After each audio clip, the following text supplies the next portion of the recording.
Josh was a typical cheeky chappy. He was the life and soul of the party, to be honest with you.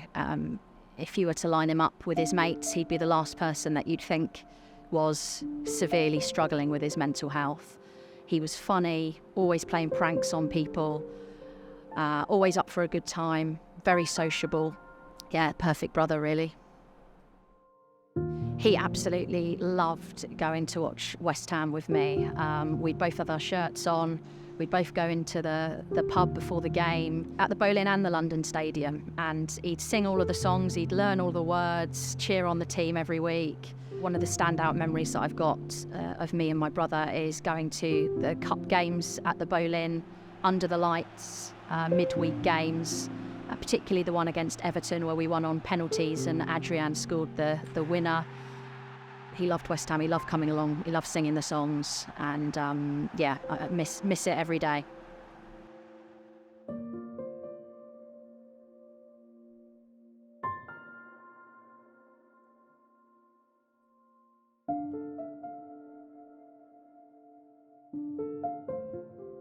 Two police officers stood at the front door, asked to come in, sat us down and said that they'd found somebody and they believe it to be my brother.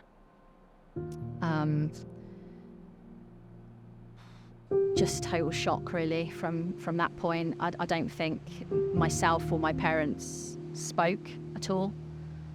Just kind of looking blankly into space, not really understanding what had just happened. Just utter disbelief.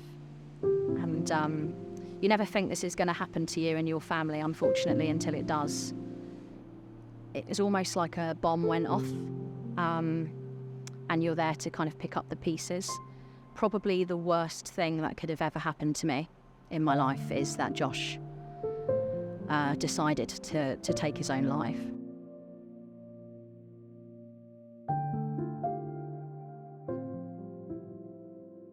When Josh passed, I became completely obsessed with going through his phone, his laptop, his tablet, just desperately trying to find out what was so bad basically in his life that he thought that this was his only option.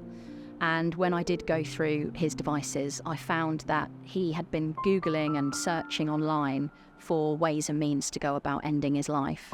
I just couldn't believe that nothing out there existed to intervene or interrupt anybody out there who might be struggling and conducting similar searches on the internet. So with that in mind, I've created my own piece of technology. It's called Ripple. It's a browser extension, but it can also be deployed through Wi-Fi networks. And it means that once deployed, if somebody was to go on the internet and search for anything really to do with the topic of self-harm or suicide, then Ripple would intervene, interrupt that search, and instead provide that person with a message of hope that things would get better, and then signpost them to a selection of mental health resources that they can access both now and also in the longer term as well. We've actually been approached by 26 individuals directly to tell us that they're still here because Ripple intervened at their most vulnerable point, and it's that figure, to be honest, that keeps me going every day.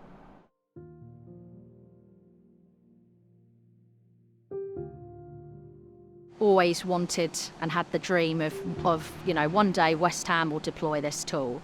So to have them as the first football club to do so was quite special, to be honest, and quite poignant, considering it was my brother's club and it's my club. So the club themselves have deployed Ripple as a browser extension to all of their staff across the whole club, working with the academy to promote suicide prevention and mental health awareness, wearing shirts. I'm hopeful now that more clubs will follow in West Ham's footsteps. Cherish your loved ones as best you can, and make sure that you're looking for the signs that somebody might be finding things tough.